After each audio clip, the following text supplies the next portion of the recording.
Is really a very passionate guy. I've had a chance to talk to him for a couple of minutes before the show, and I think this will be a very interesting show, and I think you'll get a sense of his passion.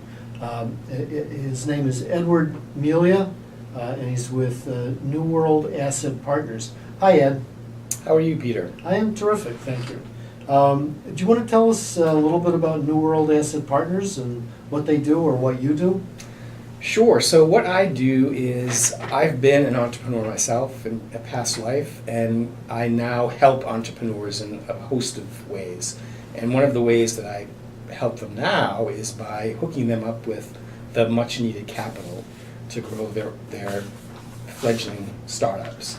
And so I work with high net worth individuals, family offices, sovereign wealth funds, and other private equity groups to identify discovery and innovation, mostly in the life science sector. That's the sector that I'm most passionate about, and I've been in that sector for about 15 years. Tell us about life sciences. What is it that makes you so passionate? I believe it's because, as I said to you before the program began, I'm not a smart man, but there are lots and lots of brilliant people in this sector, and I live vicariously through them. Well, what does life sciences cover?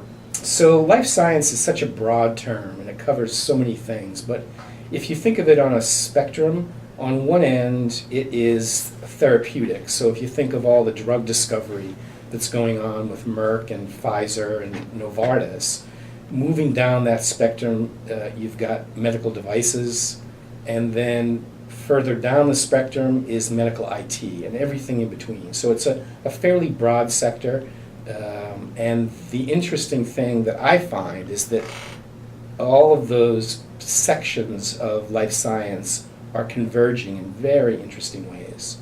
I know they're converging, but maybe you could give us a little better explanation of how you see them converging, or maybe diverging. Diverging, I guess is the right word. Sure. Sure. I think a great example of how they are converging is to look at some of the institutes, the esteemed institutes that we are so lucky to have here in the Boston area, the Broad Institute, the Whitehead Institute, the Wyss Institute at Harvard Medical School. At one time, not long ago in life sciences, the research and discovery tended to be very siloed. So engineers would focus on engineering issues. Biologists would focus on discoveries in biology.